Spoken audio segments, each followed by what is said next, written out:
அனைவருக்கும் என்னுடைய அன்பான வணக்கம். பெரிய பெரிய சாதனைகளை உலகத்தில் நிகழ்த்தியவர்கள் வாழ்வு முழுவதும் பணம் பணம் பணம்தான் முக்கியம் என்று கருதியவர்கள் இல்லை. விஞ்ஞான கண்டுபிடிப்புகளை நிகழ்த்தியவர்கள், தத்துவ உண்மைகளை புலப்படுத்தியவர்கள், உலகிற்கு வழிகாட்டக்கூடிய மிகப்பெரிய நெறிமுறைகளை எல்லாம் வகுத்து கொடுத்த ஞானிகள், இப்படி இவர்களுடைய வாழ்க்கை முழுவதும் நம்ம தேடி பார்த்தா அவர்களுடைய மனதில் பிரையாரிட்டி, அதாவது முன்னுரிமை வேறு எதற்கோ தரப்பட்டிருக்கிறது. அது மாதிரி மிகப்பெரிய சாதனைகளை செய்து புகழ் பெற்று உலகளாவிய பேரும் புகழும் பெற்றவர்கள் ஒரு சிலர்.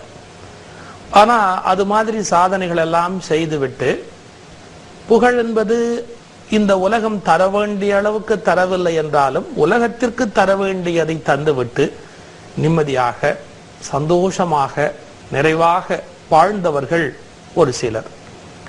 அவர்கள ஒரு சிலரை நம்ம தேடி பிடித்து மதிப்பதற்கு பழக வேண்டும். அதாவது சமூகத்துக்கு அவங்க கொடுத்திருக்கிற கொடை பெருசு. சமூகம் ஒண்ணு திரும்ப அவங்களுக்கு அந்த அளவுக்கு பணமோ வேறு வகையோ கொடுக்கல. அந்த மாதிரி ஒரு தமிழ் அறிஞர், தமிழ்நாட்டுக்கு மிகப்பெரிய நல்ல பணி செய்த ஒரு பெரிய சிந்தனையாளர், எழுத்தாளர், கவிஞர், ஒரு நூற்றாண்டு என்கிற ஒரு நூற்றாண்டு சிறப்பையும் கடந்த ஒருவர். அவரை பத்தி தான் இன்னைக்கு நான் உங்களோட அந்த சிந்தனையை பகிர்ந்துக்க போறேன். பெரியசாமி தூரன் என்று கலைக்களஞ்சியத்தை வடிவமைத்து கொடுத்த ஒரு மிகப்பெரிய சிந்தனையாளர். நூற்றாண்டு 2008 அவருடைய 100வது ஆண்டு. அந்த அளவுக்கு வாழ்ந்த அந்த பெருமைக்குரிய ஒருவர் சாதித்த சாதனை என்ன அப்படின்னு கேட்டா, தமிழ்ல முதல்ல கலைக்களஞ்சியம் என்கின்ற பல்வேறு தகவல்கள் அடங்கிய தொகுப்பை மிகுந்த சிரமங்களுக்கிடையில் தொகுத்தளித்த ஒரு பெரியவர். இப்ப நான் என்ன சொன்னேன், பணம் முக்கியம் இல்லைன்னு வாழ்ந்தவர்கள் நிறைய சேவை செய்திருக்கிறார்கள்னு சொன்னேன் இல்லையா? அதுக்கு அவருடைய வாழ்க்கையில ஒரு சம்பவம். அவர் கோயம்புத்தூர்ல இருக்கிற ராமகிருஷ்ணா வித்யாலயத்துல தலைமை ஆசிரியர் அப்படிங்கிற ஒரு பணியில இருக்கிறார். அவினாசிலிங்கம் செட்டியார் என்ற பெரியவர், அப்பொழுது கல்வி அமைச்சராக மத்திய அரசுல இருந்தவர்கள், இந்த கலைக்களஞ்சியத்தை வடிவமைக்கிற பணியை, தமிழிலே நல்ல கலைக்களஞ்சியம் உருவாக வேண்டும் என்ற பே தூரன் அவர்களுடைய கனவை நினைவாக்குவதற்காக ஒரு குழு அமைக்கிறார். கொஞ்சம் யோசித்து பாருங்கள். அந்த பணியை திரு தூரன் அவர்களிடத்திலே அவர் ஒப்படைக்கிறார். 350 ரூபாய் சம்பளம் என்று முடிவாகிறது. அவருக்கு அந்த சம்பளம் முடிவு செய்த போது கவலைப்பட்டவர் யார் தெரியுமா? கல்கி கிருஷ்ணமூர்த்தி அவர்கள், கல்கி பத்திரிகையினுடைய ஸ்தாபகர். அவர் சொல்லுகிறார், 350 ரூபாயை வைத்துக் கொண்டு சென்னையில நீங்கள் எப்படி குடும்பம் நடத்த முடியும்? இந்த சம்பளம் உங்களுக்கு காணாது. நீங்கள் கூடுதலாக அவினாசிலிங்கம் ஐயாவிடத்திலே சம்பளத்தை கேட்க வேண்டும் என்று கல்கி சொல்லி இருக்கிறார். அப்போது பெரியசாமி தூரன் அவர்கள் சொல்லுகிறார், எல்லா விஷயத்திலும் நாம் பணத்தை கணக்கு பார்க்க முடியாது. ஐயாவிடத்தில் போய் எனக்கு சம்பளத்தை கூட்டிக் கொடுங்கள் என்றும் நான் கேட்க முடியாது. என்னுடைய நெடுநாளைய லட்சிய கனவு இதனுடைய இந்த கலைக்களஞ்சியம் உருவாக வேண்டும் என்பது.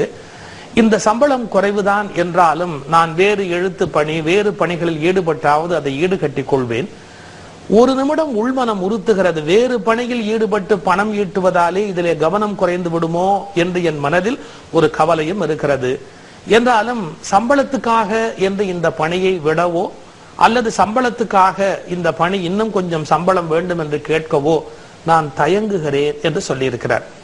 இதை விட ஒரு பெரிய ஆச்சரியம், அப்போது திரு தூரன் அவர்களை அகில இந்திய வானொலி நிலையத்தினுடைய இயக்குநராக இருந்த இயக்குனர் 700 ரூபாய் சம்பளத்துக்கு அவரை பணிக்காக அழைக்கிறார். நன்றாக யோசித்து பாருங்கள். 350 ரூபாய் சம்பளம் வாங்கி கொண்டிருக்கிற ஒரு நபருக்கு அதை போல முற்றிலும் இன்னொரு மடங்கு சம்பளம் கொடுத்து இதைவிட வேலையும் பளுவும் குறைவாக இருக்கக்கூடிய கலை நுட்பத்தோடு கூடிய ஒரு பணிக்கு அழைக்கிறார்கள். 700 ரூபாய் சம்பளம். தனக்கு 2 மடங்கு சம்பளம் கிடைக்கும் என்றாலும் அப்போதும் திரு தூரன் அவர்கள் சொல்கிறார், என்னுடைய லட்சிய கனவு இந்த கலைக்களஞ்சியத்தை உருவாக்குவது.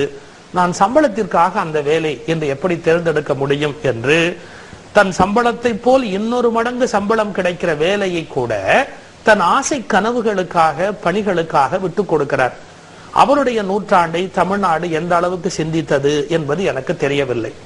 பாரதிய வித்யா பவன் அவரை பற்றி, அவருடைய வாழ்வை பற்றி திரு சிற்பி பாலசுப்ரமணியம் என்ற கவிஞரை கொண்டு ஒரு அருமையான வாழ்க்கை வரலாறு புத்தகத்தை தொகுத்து வழங்கி இருக்கிறது. படிக்கிற போது எப்படியெல்லாம் தமிழுக்கு தொண்டு செய்திருக்கிறார்கள் என்ற எண்ணம் நமக்கு மகிழ்ச்சியை ஏற்படுத்துகிறது. தமிழ் மீது அவருக்கு அவ்வளவு தீராத காதல். இந்த கலைக்களஞ்சியத்தை உருவாக்குவது என்பது ஒரு தனி மனித முயற்சி அல்ல. அதில் சிரமம் என்ன என்பதற்கு நான் ஒரு சின்ன உதாரணம் சொல்லுகிறேன். என்சைக்ளோபீடியா மிகப்பெரிய அளவிலே பிரிட்டானிகா என்று ஆங்கிலத்திலே வெளிவந்து விட்டது.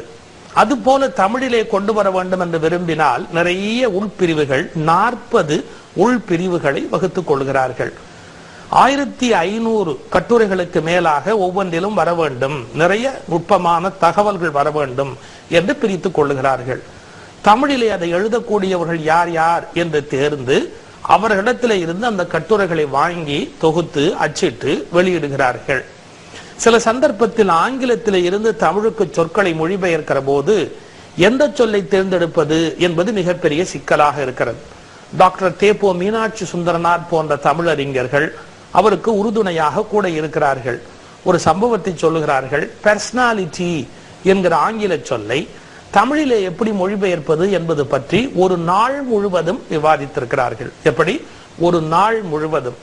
பல பேர் பல வார்த்தைகள் சொல்லி இருக்கிறார்கள். மூர்த்திகரம், தோற்றம், தோற்ற பொலிவு, இதெல்லாம் பர்சனாலிட்டி என்ற ஆங்கில வார்த்தைக்கு நல்ல தமிழ் மொழிபெயர்ப்பாக இருக்கும் என்று ஒரு நாள் முழுவதும் விவாதம் நடந்திருக்கிறது. ஆனாலும் திரு தூரன் அவர்களுக்கு நிறைவு வரவில்லை. இந்த மொழிபெயர்ப்பில் ஏதோ ஒரு குறை இருக்கிறது, சரியான வார்த்தை அல்ல என்று டாக்டர் தேப்போமி அவர்களை கேட்டுக்கொள்கிறார்கள். நீங்கள் இரவெல்லாம் சிந்தித்து ஒரு நல்ல மொழிபெயர்ப்பு சொல்லை வழங்கினால் இன்னும் மகிழ்ச்சியாக இருக்கும், நீங்கள் கொஞ்சம் சிந்தித்து சொல்ல வேண்டும் என்று கேட்டுக்கொண்டிருக்கிறார்கள். மறுநாள் டாக்டர் தேப்போமி அவர்கள் அதற்கு ஆளுமை என்று ஒரு மொழிபெயர்ப்பை தந்திருக்கிறார்கள். இன்றைக்கு அதுதான் நடைமுறையில் இருக்கிறது. பர்சனாலிட்டி என்பதற்கு ஆளுமை என்கிற ஒரு மொழிபெயர்ப்பு. பாருங்கள், ஒரு சொல்லை தமிழிலே அவர்கள் எடுத்தாளுவதற்காக ஒரு நாள் முழுவதும் பல்வேறு தமிழறிஞர்கள் கூடி சிந்தித்து விவாதித்து பிறகு அதனை வழங்கி இருக்கிறார்கள். அப்படியானால் அந்த கலைக்களஞ்சியத்தினுடைய மேன்மை எவ்வளவு பெரிய மேன்மை! 750 பக்கங்கள் கொண்ட 10 வால்யூம், 10 தொகுதிகள் அவருடைய தலைமை பொறுப்பிலே வெளியாகிறது. அப்போது முதல்வராக இருந்த பெருந்தலைவர் காமராஜர் அவர்கள், திரு சி சுப்பிரமணியம் அவர்கள், இன்னும் பல்வேறு பேரறிஞர்கள், பேராசிரியர் ஆசாஞா போன்றவர்கள் பாராட்டி இருக்கிறார்கள். அவருடைய தமிழ் ஆர்வத்துக்கு நான் ஒரு விளக்கம் சொல்ல வேண்டும் என்றால், பாரதியின் மீது அளவு கடந்த ஈடுபாடு உடையவர்கள் திரு பே தூரன் அவர்கள். அப்போது பாரதியினுடைய கவிதைகள், பாரதியினுடைய எழுத்துகள் தொகுக்கப்படாமல் இருக்கின்றன. பாரதி பித்தர் என்றே அவர்களை குறிப்பிட வேண்டும். அவர்கள் என்ன நினைக்கிறார்கள்? பாரதியின் எழுத்துக்கள் முழுவதும் எப்படியாவது தொகுக்கப்பட வேண்டும் என்று தவித்து கடைசியாக சுதேசனுடைய ஆசிரியரிடத்திலே ஒரு சிபாரிசு கடிதம் பெற்றுக்கொண்டு போய் அவரை பார்த்து, நான் அதில் வந்திருக்கிற பாரதியினுடைய ஒவ்வொரு கவிதைகளையும் மற்றவற்றையும் எடுத்து தொகுக்க விரும்புகிறேன். சுதேசமித்திரனுடைய ஆசிரியர் என்ன கட்டளை எடுக்கிறார்? ஒரு தாளை கூட நீங்கள் வெளியில் கொண்டு போகக்கூடாது, எல்லாம் குப்பை போல் குவிந்திருக்கிறது, அதற்குள்ளே இருந்து பாரதியின் எழுத்துக்களை தேடி எடுத்துக் கொள்ளுங்கள். அதை குறிப்பிடுகிறார். பள்ளி, பாச்சா, பூரான், அந்த பழைய தாளிலே இருந்து வருகிற ஒரு வகையான இருமலை ஏற்படுத்தக்கூடிய ஒரு வகையான அந்த நறுமணம், இவற்றையெல்லாம் தாண்டி கொண்டு பாரதி தமிழ் என்ற ஒரு தொகுப்பை சுதேசமித்திரன் பத்திரிகையிலே வந்தவற்றை எல்லாம் எடுத்து வெளியிட்டு தம்முடைய லட்சிய கனவு நிறைவேறியதாக அவர் மகிழ்ச்சி அடைகிறார். அப்படி பாரதிக்காக, பாரதியின் புகழ் பரவ வேண்டும் என்று பாடுபட்டவர், கலைக்களஞ்சியத்தை தொகுத்தளித்தவர். ஆனால் அதே சமயத்தில் சொந்த நிலையில் கவிதை எழுதுகிற ஆற்றல் உடையவர். தாம் கலைக்களஞ்சியத்தின் முன்னுரை எழுதுகிற போது தமக்கு முன்பு யாரெல்லாம் இதற்கு பாடுபட்டார்கள் என்று நன்றி தெரிவிக்கிறார்.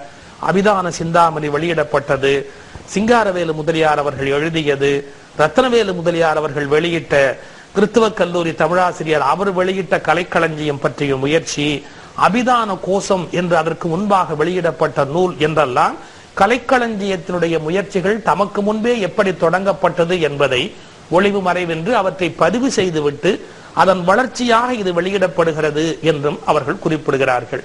வெறும் தொகுப்பாசிரியர் அல்ல, ஒரு நல்ல சிந்தனையாளர், கவிஞர் அவர்கள். நான் ஒரு சிறு நாணல், இதன் நல்லிசை இன்னுயிர் நீ என்றோ என்று ஒரு அருமையான பாடல். அந்த காலத்தில் தெலுங்கு கீர்த்தனைகள் தான் தமிழ் மேடைகளில் பாடப்பட்டு கொண்டிருந்தன. தமிழ் இசை இயக்கம் வளரத் தொடங்கிய போது நல்ல தமிழ் பாடலை டி.கே. பட்டம்மாள் போன்றவர்கள் பாடுவதற்காக எழுதி கொடுத்து மிகப்பெரிய பல்லராலும் பாடப்பட்ட தமிழிசை பாடல்களுக்கு அவர் காரணமாக இருந்திருக்கிறார். எனவே தமிழிசை வளர்த்து தமிழுக்கு தொண்டு செய்து நூற்றாண்டு கண்ட பேதூரன் அவர்களுடைய தமிழ் தொண்டையெல்லாம் தமிழ் நெஞ்சங்கள் நன்றியோடு நினைத்து பார்க்க வேண்டும். தமிழுக்கு பாடுபட்ட நம்முடைய பழைய மரபை இன்றைய புதிய இளைஞர்கள் தெரிந்து கொண்டு அவர்கள் மேன்மையினை சிந்தித்து வணங்கி வாழ்த்த கடமைப்பட்டிருக்கிறோம்.